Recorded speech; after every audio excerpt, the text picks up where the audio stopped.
Then it's your update. Yan ay the story ni Alden. May kasama niya yung mga kaibigan niya at si pinsan niya si Ate April at si Mama din. Kulit pa ni Alden kay Mama din.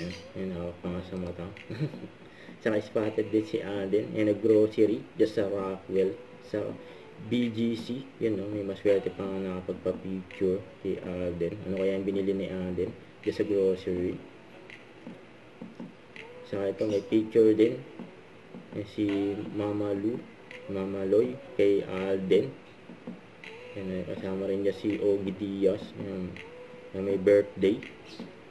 Sana nandyan si Alden. Saka ito pa, may panalo din na magpakailanman ni Alden na Sabado. Pumalo ng 7%. Kahit replate, panalo. Grabe yun. Saka prayer room. I went to the QC Hall of Justice to sit down, actually see litigations happening every day for 1 week. And then we got lawyers na writer, lawyers by profession pero nagsusulat. Hirap siya, Sir Nelson. I think the most challenging part of being a director is making your actors believe in you.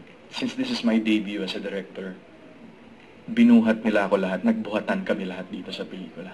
Read the script 5 times, di ako makatulog sa gabi. Everyone looks to you in terms of command, told myself. Parang dapat hindi mo masyadong ginagawang mental lahat. Just go with it. Teka muna, nagamit mo ba yung pagiging OC mo? Super. Ultimo sa smallest detail ng art, ng production design, hindi nakatilt ng maayos yung tasa, may blind statue na may hawak na weighing scale, hindi pantay yung weighing scale. Favorite quote ako lately na, justice is not blinded, but it's being blinded by people in power, by whoever that can blind justice. Don't forget to subscribe, click the notification bell for more updates. This is Richard Reaction Vlog. Stay tuned for more videos.